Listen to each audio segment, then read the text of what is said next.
and type in the code TBITXO.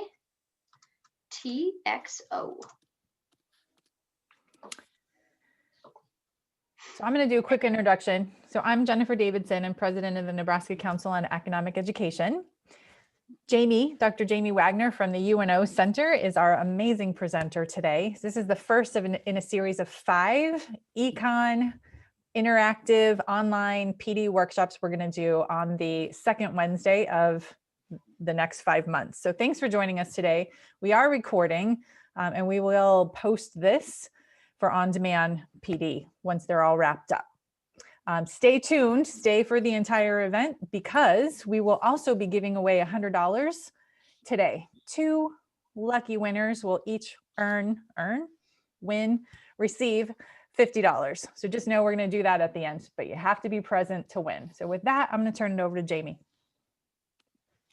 Hello, thank you, Jennifer. I'm going to make it full screen. We can see everything. We're good. All right. So I'm Jamie Wagner. I'm an assistant professor of economics, and I also direct the Center for Economic Education at the University of Nebraska at Omaha. And my screen got smushed. You can follow me on Twitter or Instagram, and I'll put it in the chat at Prof. JWags. And Jennifer and Elise, and I think I saw Tammy on here, but we all have Twitter, and we all try to post some fun things, some teaching stuff. So go ahead and follow us, ask questions, whatnot. Matt sometimes gets some good responses when he tweets at me. So today we're going to really focus on economic institutions, thinking about capitalism versus socialism. When we were really brainstorming this, I think this was one of the first kind of things I thought of. I was like, we got to talk about socialism because everyone is saying it. And there's most people, I can't say everyone, but most people are saying it incorrectly or using the term incorrectly. Maybe just like a show of hands, how many people have heard, oh, this is socialism, referring to some random thing, and you're like, that's not socialism. Or maybe you're a little confused about socialism. So we're going to talk about that today. And I have some games that we're going to play. I anticipated a lot of questions, so you can put them in the chat. I have 2 screens, that's why I'm kind of bouncing between the 2. If you have questions, I will monitor it. You can either kind of unmute yourselves and chat, or you can post them in the chat and I'll try to keep track of it. Jennifer will also kind of stop me if there's questions. So you don't need to wait till the end. There's no need for that. This is pretty casual, right? Learning, playing, all that fun stuff. We are going to be tying this back into standards. So here are the social studies standards and then the BMIT standards that we're going to be reaching today with the content. And then there are 3 presentations. We'll get you these slides. Jennifer will somehow magically get it to you, and we'll post them on websites. I know Ebony said she would post them on her website. So you'll get these slides in some capacity, and there's 3 lessons linked.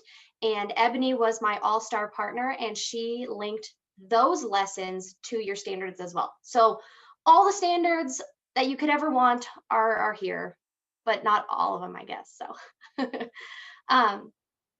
So why are some countries rich and other countries poor? Why do you guys think there are rich countries and poor countries? This is kind of a heat map of this brownish red is the most poor, 0 to 1,000 GDP or GDP per capita, all the way to this kind of brightish, or not bright, but dark green as almost looks black, but that's the richest, where it's 60,000 plus per capita. Why are some countries rich and other countries poor?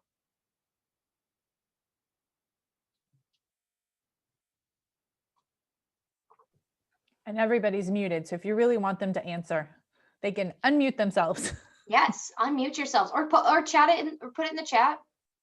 Maybe you just have no idea. And then you're just here for a really good treat. I would say availability of natural resources might be one thing. Okay, yeah, availability of natural resources, that's definitely can be problematic, right? It can be definitely problematic. But I would say, let's think about Venezuela. Venezuela has the most known oil reserves. And where are they in this rich heat index? They're pretty low down there. I'm looking at the chat. We have some dependency theory or modern. Wow, I'm struggling with that. Modern. Modern. I'm going to say modernness. I'm going to go with a synonym there. I was really struggling with that.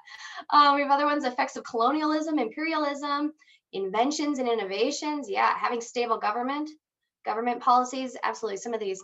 The interesting thing is it's not necessarily why are some countries poor, but what's probably more unique is why are countries rich, right?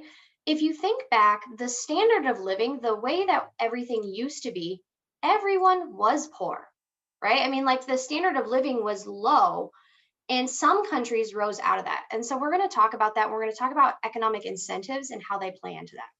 So here's what we're going to do. I am going to, actually, I think Jennifer is going to because she has the capacity. I should have told you this.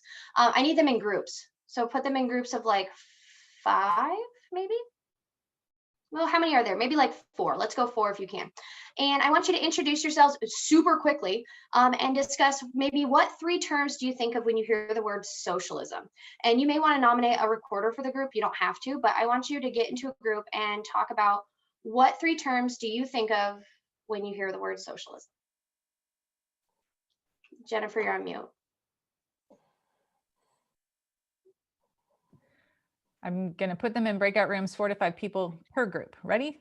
Perfect. And then you got 3 minutes. We'll send you back. We'll bring you back.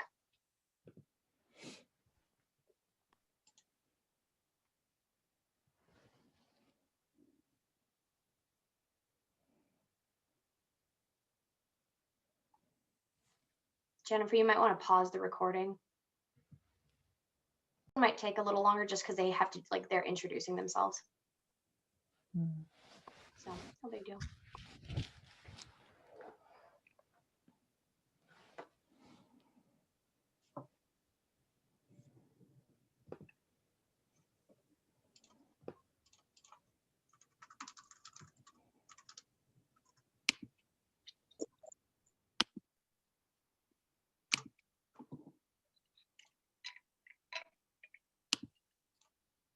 All right, so we're having people come back, and I am going to have you go ahead and start filling this in.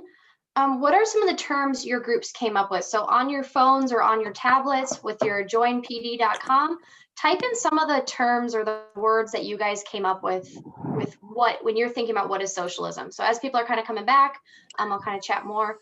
For those of you who are kind of just popping in, go on your phones or on your tablets, whatever you're using, or your other browser. And I want to know what some of the words that you guys came up with. If you want to just have your group team leader report out, that's fine with me. So what were some of the terms your group came up with when you think about what is socialism? So we think Angie, about you're the team leader. government ownership, sharing, nationalization, shared resources, inefficient, interesting, social programs, redistribution, public ownership, equality. These are really good terms. I think you guys have put some really good thought into this. What sort of terms do you think your students will come up with if you did this activity with them in their classroom? What do you think my students would be very similar to what we came up with. Would they? Okay. Yeah. What I else? think Would some anyone of them come up might say equality. Equality? I think they might say that. I'm not Okay. saying that's right. I'm just saying they That's might okay. say that. Would anyone come up with like universal health care? Any of their students think universal health care might be included in that? Or I think with my students, welfare? welfare. Yep. Carrie, what else would you think of? I was just going to say that. I'm sorry, I didn't mean to interrupt, but I think No, that's there what is my no students would say. interrupting, no apologies necessary. So those are kind of some of the things that we think of when we think of socialism. Some of the terms you guys came up with are very close, and we'll talk more about the actual definition of socialism. All right, in your same groups, hopefully you go back to your same groups. If you don't, reintroduce yourselves quickly. It's always nice to network and meet some new people. But I want you to think of what terms do you come up with, or what terms do you think of when you hear the word capitalism now? Again, you may want to nominate a recorder. We're going to do the same thing where you'll come back and we'll have you type in and we'll share some of the terms that you guys think of. So I'm going to have Jennifer send you back to some rooms. I'll be going here. Terms your group came up with for what is capitalism.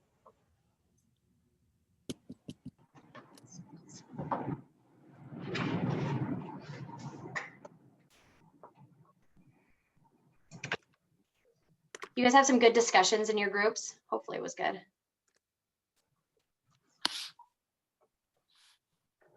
So as you're coming back on your phones or tablets or whatever you're using, what were some of the terms your group came up with for what is capitalism? What terms do they come up with or think about when they hear that word? We had private ownership driven by consumers, competition, self-improvement, motivation, supply and demand driving prices, market economy, and inequality. That is like the most positive list of capitalism terms that I think I like here. I like it. But generally, do we have positive views on capitalism? Sure. I think a lot of people don't. And I'm here to hopefully give you some positive things about it. But here's some ideas that you guys had typed in. Free market, greed, competition. Yeah, we think about greed, I think, a lot. Competition, free market, privatization, individualism, supply and demand, free enterprise, USA, greed, profit, choice, hard work equals monetary success, inequality, exploitation. There's some negative ones in there. What sort of terms do you think your students might type up or might come up with in a classroom when they think about capitalism? I was saying in our group, my kids would probably see capitalism as good and socialism as bad. Okay. Yep. Agreed. Wow. Well, It's you guys are Very excellent conservative teachers. area where I am, and they're all right now. Yeah, same here. And that is very true that, you know, the political, even though see, the thing I love about economics is that it rises above politics, right? It's apolitical. I'm an economist. I can, you know, that's how I feel. And so depending on where you're at with your school and like location wise, it will make a difference. So let's talk more about this. I have some mystery nations here. Did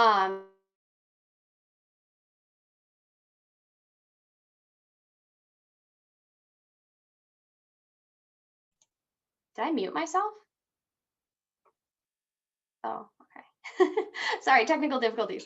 I'm going to put you guys back in groups for a little bit, for another like 3 or 4 minutes. And we're going to, this is one of the lessons that I have linked to later on. It's called Mystery Nations.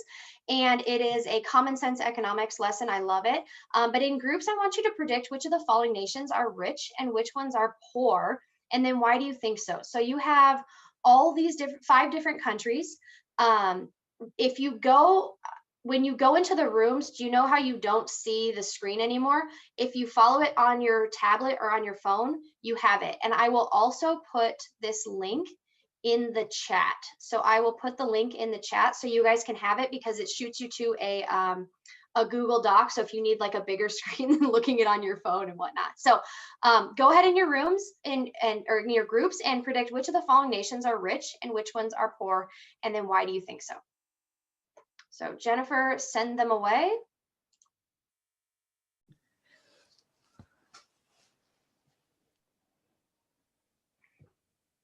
Again, everyone will have the Google Docs that I've been sharing and all the resources, so you can have this.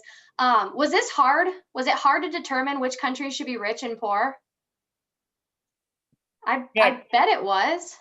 Yeah, because we didn't have location, we didn't have level of education or skill of the population, those types of things. No, but you guys talked about the very first thing that someone said, when I said, is it, how do you, or like, why are some countries rich and other countries poor? The first thing someone said was natural resources. So I gave you that information. What did we you don't guys? have government on here, the type of government, whether it's stable. Oh yeah, I don't have the type of government, no. Yeah, that's important, whether or not that it's a corrupt or somewhat honest government. Yeah.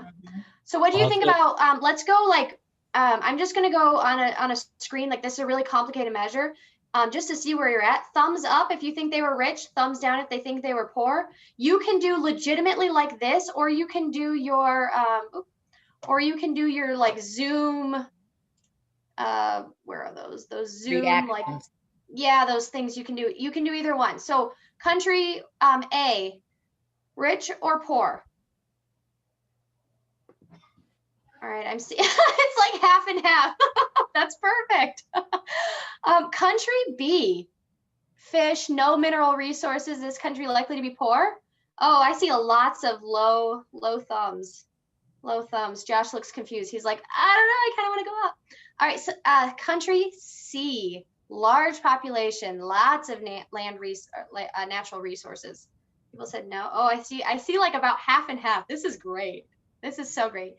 D as in dog, rich or poor? This is so fun. You guys are so split. Everyone but B, I think you guys have been split pretty half and half. All right, country E, some fish, deep water port. I don't know. I can't tell. It's pretty split 50-50. Which country would you rather live in? On your phones, I want you to drag the dot to which country you would rather live in.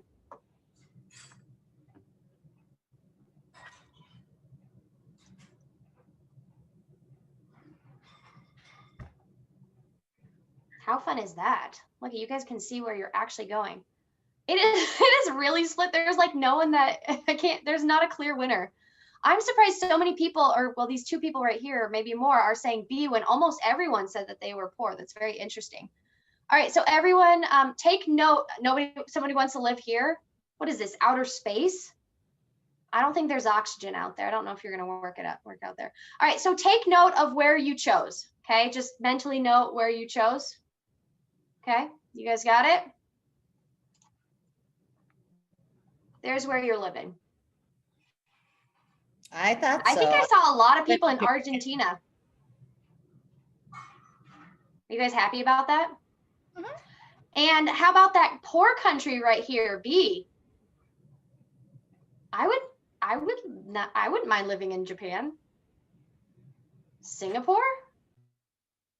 This would be kind of nice. I don't know if I want to, this was, look at this. Look at Nigeria, 74.2 deaths per live birth. That's, I don't know, Nigeria is not, but it looked like it could be a really rich country, right? And so now what is the difference? What is the difference? What's the difference between these countries? Why are some countries rich and other countries poor? Literacy rate is higher. Some literacy rates, yeah. So education definitely matters. But what's the difference? Why is Japan so rich and Argentina isn't? Look at the vast difference. This was what I thought was amazing. I kept this GDP per capita when I was updating it because they dropped so significantly. I mean, their GDP was cut in half. Not by half, but maybe about 50% cut. That's a substantial decrease. Almost everyone else is increasing. Even Nigeria almost doubled. Look at between this time period, Nigeria is almost doubling. Singapore. So what's the difference? Japan had almost no natural resources. Argentina had a ton of resources. What's the difference? The difference is the economic institutions that are in place. And that's the difference between rich countries and poor countries. So these economic institutions that we talk about, and this is really important, the economic institutions are the formal and informal rules of the game. And they're going to shape our incentives, and they outline expected and acceptable forms of behavior. So you guys have your own classroom institutions, right? Don't you guys have rules of the game that students need to follow in your classroom? And when they go to another teacher, some of the rules might stay the same, but don't they have different rules? Don't they have different institutions affecting it? And don't your institutions change how well behaved or how productive your class is? Does anyone have like bathroom passes that they have to use a bathroom pass or they only have so many? Could you imagine if you just got rid of bathroom passes and they just could go free reign to the bathroom?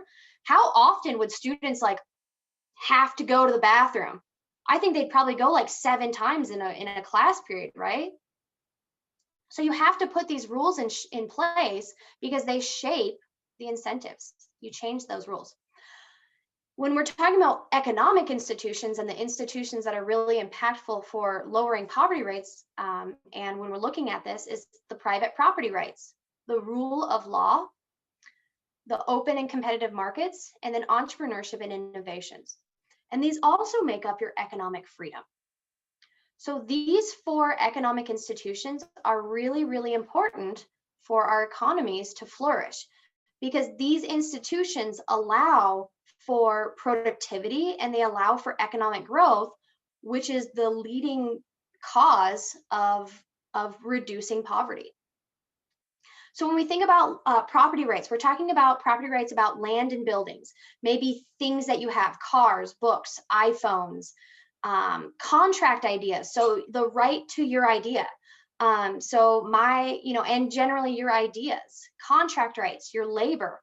Could you imagine what would happen if we didn't have idea rights or contract rights, where if I just wrote a paper and then the other Jamie was like, oh, well, my name's close enough, I'm just going to cross out Wagner and put Taylor there. And could you imagine what would happen? What's my incentive to produce? I don't have much incentive, right? Or what if there was no rights over your labor, right? So these sort of things are really important. This is really fun. So this is Havana and Vinales in Cuba. And Jennifer led us on this trip. These top 2 pictures, these look beautiful, don't they? Look at this cute pink house. This house had internet.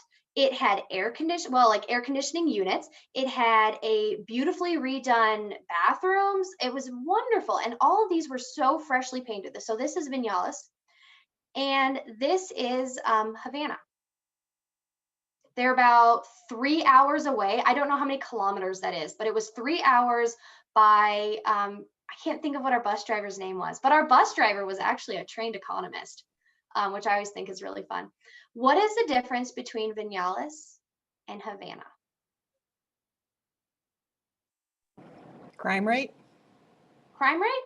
You know, there's not really a ton of crime in either places. Like we were just, it was wonderful. It's one of my favorite places. I cannot wait to go back. So no, crime's not really there. There is crime, but it's not a big issue.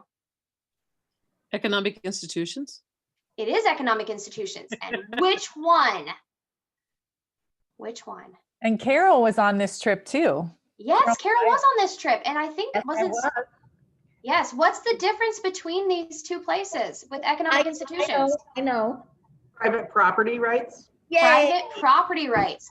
So look in how- Havana, you have this issue of who owns the outside of apartments or who really even owns the apartments. And they can't sell the apartments to make profit. So what's the point in fixing something that really doesn't matter, right? How often do you guys fix your, like if you saw in your bathroom at your schools, if you saw like graffiti or painting or something on there, like markers, how many of you guys would spend a bunch of time cleaning it up? I wouldn't, because I really don't benefit from it. But at my house, you bet your bottom I would be cleaning up my bathroom. And if there was graffiti on my bathroom, well, my kids would be in trouble. Maybe my husband, I don't know. But there's no property rights here, and they can't gain from property, from owning that. But in Vinales, their property is their business. And so if they keep their house nicer, they will make more money off it. And there's property rights there. It's phenomenal. The juxtaposition between the 2 areas. So in Vinales, there's homeowners. They have property rights. They can maintain or increase the value of their property by upgrading things and making things better. They compete against each other a little bit too, because if someone got internet, then everyone else needs to get internet. Or if they updated their bathroom, the other people wanted to do it.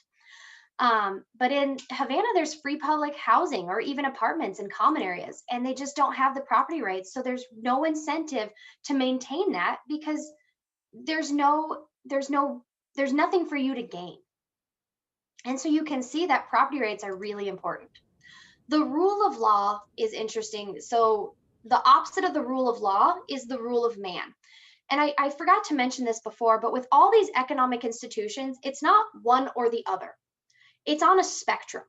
And we'll talk about that spectrum later, but a country generally falls like, think about like a 1 to 100 spectrum and kind of like a percent grade, right? So some people are in the 90s for private property rights, whereas like in, North Korea, they're probably at like a 0.5, somewhere around there, right? That was an overestimation, I think. So same thing with this rule of law. So the rule of law is that no one is above the law. So those that govern are subject to the same laws as those they govern. Where the opposite is true is someplace like Venezuela, where it's the rule of man, and the man, which I guess in this case really is a man, he dictates what's going on, right? And so you can see there's a lot when there's the rule of law, the uncertainty is taken away. But when we have the rule of man, can you imagine how much uncertainty there is? You have no idea what your punishment's going to be or reward's going to be. So if the rule of law, if the president was speeding, they'd be subject to the same punishments you would be. That would be an example of the rule of law. Uncertainty about the future stalls investments and economic growth. So if we don't know if we don't understand kind of the consequences or the cause and effect, we don't have a lot of uncertainty, or we have a lot of uncertainty, which means we don't want to invest as much. The next one is, and again, if there's any questions, please stop me and I'm happy to answer questions. I don't have my chat up, and I see that there's a chat now. Oh, Carol said private property rights. Yes, you are right, Carol. I'm assuming you're talking about Cuba. The open and competitive markets are really important because it's the freedom to enter and leave the market. And so you must have private property rights in order for these markets to function. Obviously, you can't sell someone else's idea or someone else's property that doesn't really make the whole, doesn't make sense. But when we have open and competitive markets, we allow for that competition to come in, and it allows for efficiency. Now, markets are really wonderful because they allow prices to dictate who needs the resources the most. And it allows pricing, and money isn't everything, but prices are a really big motivator and a really big incentive for businesses and for operating. When we have closed off markets, it's generally bad for the consumers. So when you're thinking about closing off markets, think about when President Trump had created all those tariffs and how it really cost businesses a lot of money when those tariffs were there, right? The intent was maybe good, but the outcome didn't end up that way. And so open and competitive markets are really necessary. And again, it's a spectrum, right? So there's very few countries that have completely open markets, but obviously some countries have more open markets than others, as you can imagine. And it encourages entrepreneurship, right? So because you have freedom to exit and enter the market, you can be innovative. If you guys watch Shark Tank, I love Shark Tank. It's like one of my favorite things, right? You see a problem, you create a product or a service, and you solve the problem. And why are people willing to put $50,000, $100,000? Why are they willing to do this? What can they gain in return? Hopefully more than that. And so it encourages entrepreneurship. And aren't we better off when we have new ideas and when we have new stuff? Yeah, I mean, I definitely like cars. I like cell phones. I like computers. I like all those things. And all this kind of wraps up to entrepreneurship and innovation. So without property rights, without competitive markets, without the rule of man, or excuse me, the rule of law, that was, we have less entrepreneurship innovation. And that is what leads, when we have entrepreneurs, when we have the innovation, it leads to economic growth. And they're rewarded when the limited size of the government in terms of expenditures, taxes, state-run enterprises, when we have stable legal structures, when we have low levels of inflation and access to sound money, when we have freedom to trade internationally, and when we have limited government regulation. So all these things are really important to our economic growth. When we're thinking about the spectrum, again, remember, it's a spectrum of capitalism to socialism. It's not generally one into the other, and it's based on where you fit on those economic indicators. So capitalism have markets, they have private ownership of resources, they have the rule of law, and they have a lot of entrepreneurship. Socialism is where you have government control, public ownership of resources, the rule of man. And because of all these things, there's no incentive for entrepreneurship. I like this graph because it just perfectly shows the difference between capitalism and socialism. And where would you rather live? I think you guys all can see that this is North Korea and South Korea at night. I'll take South Korea for a lot of different reasons. But economic growth, and I'm going to kind of go through a lot of these quickly in the interest of time. But again, you have all of my slides. Copy and paste this into your stuff. This is not stealing, this is using my stuff, and I hope that my slides are helpful. But economic growth is a rise in standard of living. We know that we have scarcity, but economic growth does not eliminate scarcity, but it changes the choices that we have to make. So in the 1800s, we were deciding between an indoor and an outdoor toilet. Is anyone still making that decision right now? Probably not. In the 1900s, we were deciding between a private toilet or a shared toilet with other households. Is anyone making that decision right now? Probably not. Nobody's like going across the street to their neighbors for the bathroom. That's good. Do In teenagers count? 2000s, now we're looking at like a heated seat or not. That's the decision. That is the decision we're making, guys. We're trying to figure out what kind of flushing system. I was buying a toilet for my old house like a year ago, and they have like how many, they like record on the box how many pool balls it will flush. I'm like, that's concerning. I think we all need more fiber, but at least we're not deciding between indoor and outdoor anymore. And so it alters our well-being. The key source of economic growth is productivity. And you can see just this simple example with a tractor.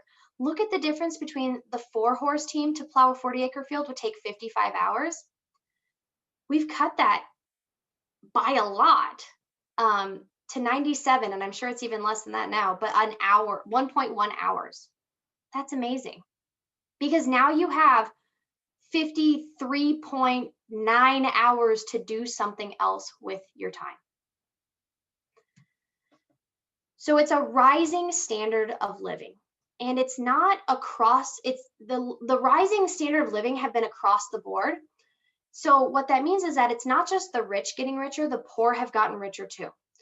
But it is not all equitable. So they're not getting rich at the same level. But you can see just the GDP per capita, how it is going up, and over the world it is going up.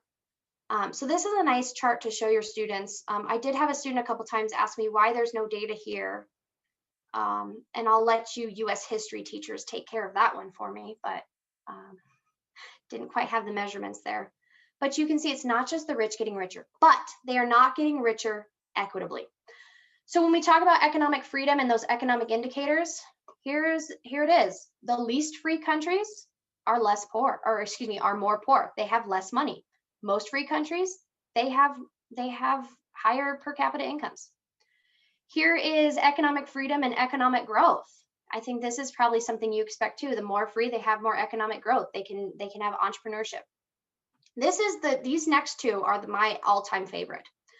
So again, these are the economic freedom quartiles. So if you took all the countries and you broke them into quartiles based on their freedom, based on their measures that the Heritage Foundation does, what they found is that in all 4 quartiles, the poorest 10% all have about 2.5% of the income.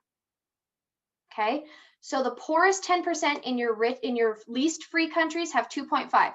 The poorest 10% have, just a smidgen more than 2.5%. Now, would you rather have 2.5% of 6,000 or 2.5% of 30,000? I'd rather have 2.5 or 2.5% of 30,000. And so that's really powerful graph. And this has been redone a few times, and they're still seeing about those same numbers from historically. This is the latest I have. So what does this all mean? It's not just the rich getting richer, right? Economic growth raises the standard of living, even in continuing phases of scarcity. It's making our pie bigger, right? And so when we have these economic indicators and we have economic freedom, we can have economic growth. And I didn't put this on there, but when researchers looked at reducing poverty, they found 20% of poverty reduction came from wealth redistribution. So kind of welfare, redistribution that way. And they found 4/5 of poverty reduction, 80%, coming from economic growth. So if we want to improve things, we need to support and provide the economic institutions that are going to allow for that innovation and going to allow for entrepreneurs and innovation. But I want to be really clear. With every policy, there are winners and losers. So it's not that, oh, well, everyone is doing well. That's an absolute term. But I know that there are people who over the years have gotten worse. I absolutely know that. And with every policy, that is the case. The goal, though, is to reduce the losers. That sounds terrible. Reduce the amount of loss compared to the gain. So we want to make sure that we're doing something to reduce as much loss as possible. It's not equal across times and countries. It's not automatic. It's not irreversible. So if we're thinking about countries like Venezuela, Venezuela was really, really rich. And then they let their economic institutions kind of go by the wayside. And who's here really, really excited for their vacation to Venezuela? I'm not. So it's not irreversible. But economic growth is the most powerful weapon against poverty ever. And capitalism, and this is really important, and Jennifer is such a big proponent of this, it's capitalism with ethics. So capitalism can be greedy. Capitalism can be disgusting. Capitalism can have that negative tone. But capitalism with ethics is an avenue to economic growth. So I have this, I don't believe we have enough time to watch it, but it's a really nice, where it shows the economic freedom, and it has really dramatic music. So it's really fun to watch, like just very dramatic. You kind of have to watch it twice because you got to watch this side and then you got to watch this side, but you can see where these countries are going with this. I want to leave you with these lessons. So here are the links to the lessons I will give you. This is the one we did. I absolutely love this one. This one does a lot about the broad social goals, talks a lot about opportunity costs, where if we want equity, we have to give up equality a lot of times, right? Or sorry, if we want equality, we have to give up efficiency, and so on and so forth. So it's talking about what you must give up with those. I want to say thank you. My email, I'll put my email in the chat, but you guys are always welcome to email me if you have questions. And I will leave you with one more thing before we do our drawing, which I'm so excited about, is I am doing something new, and we are going to have an econ book club. And it is going to be in June, so you don't have to start reading now. Sometime late June, we are going to do, our first book is Socialism Sucks. Two economists drink their way through the unfree world. It is hilarious. It is wonderful. There is explicit language, so it's not classroom reading. And we are going to have a presentation by Dr. Robert Lawson. So we have hooked you up with an econ celebrity, guys, and I'm so, so excited. So I think I saw a chat question. Yeah, question on, can you revisit and share one more time the quartiles and the poor Yes. receiving 2.4? Yes, that one can be really tricky to understand. It takes a second. Okay, so we take the people and we put them into, or excuse me, the countries, and we put them into quartiles of freedom, right? So these are the least. This is the 25. You can see my mouse, right? Can you see my mouse? Okay, these are Yes. the 25% lowest in the freedom index. This is that next 25% that are the next least free. And so that's how it's broken up. Now, what they did was they looked at, in these countries that were the least free, in every one of those countries, what percent of the income did the poorest 10% have? So then they like lined up all the people and they looked at who are the poorest 10%, and they looked at what portion of the income do those 10% have. And they did that for all the different countries. So in the top 25% most free countries, the poorest 10% of the people own about 2.75% of the wealth. So if you're thinking about it, when you're going back to here, do you want about 2.5% of 6,000 or about 2.5% of 37,000? Because you're going to have about the same proportion, but it's deciding between like a Tostino's pizza and a Costco pizza. Which eighth of a pizza do you want, right? So do you want like the little personal pan pizza, a slice? Do you want like a slice of that pizza, or do you want a slice of the big Costco pizza? Carol, does that help? Yes, thank you so much, Jamie. Yep, these graphs are awesome, and they are really powerful, and the students love them. And these are all for you. I like to make sure I cite my sources for, I don't like to plagiarize as one, but as two, I don't want you just to think like, oh, I'm just mystically making up this stuff and just accept what I'm saying. This is I backed it up with data and I cited it where I could. If you're confused about something, I'm here. I'm an email away. I'm a Zoom call away. Whatever you guys need, or tweet away. So I'd be happy. Oh, Matt said, so my school is 84% free and reduced lunch, and American capitalism seems cruel to them, and their opinions on it are highly negative. Yes. So I think the biggest thing is, if you talk about what capitalism truly is, where you're talking about capitalism isn't corporations, right? Capitalism is private property rights. Nobody can argue. I mean, very few people can argue. Just take their stuff if they don't like property rights and see how they feel about their phone getting taken away, right? Which you guys already know how much they hate that, right? So it's private property rights. It's rule of law, and I was talking to Jennifer with this. I'm going to be really honest. I think talking about the rule of law in America right now is tough. I think that it's very, very tough. So my suggestion would be to talk about that it's not all or nothing. We might not be doing very well on the rule of law, but we are absolutely doing really well on the property rights, right? We are absolutely doing well with entrepreneurship and innovation. So that's kind of that's what I would suggest you doing. So if you actually like break it down and explain to them what capitalism is, they have a bad picture of it, and because they can't actually define it. So give them the tools to actually define it, and give them the tools to find socialism. And if they still don't like it, ask them if they want to move to Venezuela.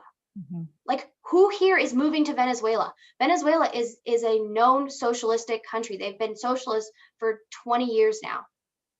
I'm not heading that way.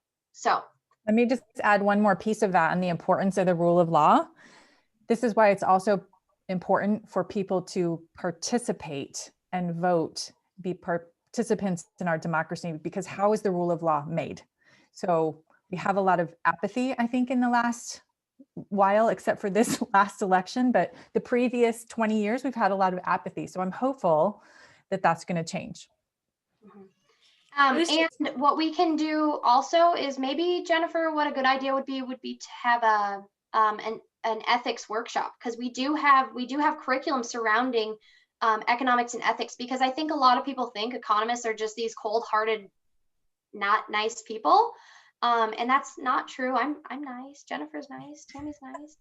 Dr. Doctorman is nice. Elise, you guys are all nice. So I think that might be something really good, but there are ethics in economics, and I can work on getting some resources around that for you guys. So I think we only have a few minutes, and the Wheel of Wonder is so phenomenal.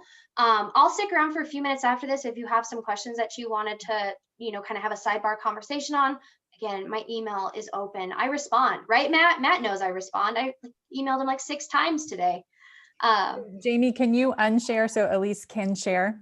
Yes. Oh, she just took it off. That's perfect. Okay, cool. So- And then this is going to work. So Elise is going to spin the wheel. Elise is our UNK Center Director. This is actually going to be cash, 2 $50 cash prizes, but I'm going to need your name and address to mail you the form. So if you could just email it to me, I'll put my email in the chat and we will handle it that way. Money, money, money, money, money, money, money. Yes, if you don't know about the Wheel of Names, you need to get on board with that. Okay, so I went through and I tried to match up who was all still on the call versus registered. And there were a couple people that didn't register that I think were on the call. And then there were 2 Melissas with a Melissa's phone. So I put some question marks. So you might have to help me out here. But all right, the first gift card will be going to Melissa Shrim if she is on. So she's not on. Melissa. Okay, well, see, I had 2 Melissas and I messed up. Oh, I should have removed it. Well, Have to be present to win. And she texted me. Oh, she told me that I could have it. No. Oh, Funny. Nanette, yay! yay. I'm gonna stop the recording too, as fun as this is. Thank you very much. Woohoo!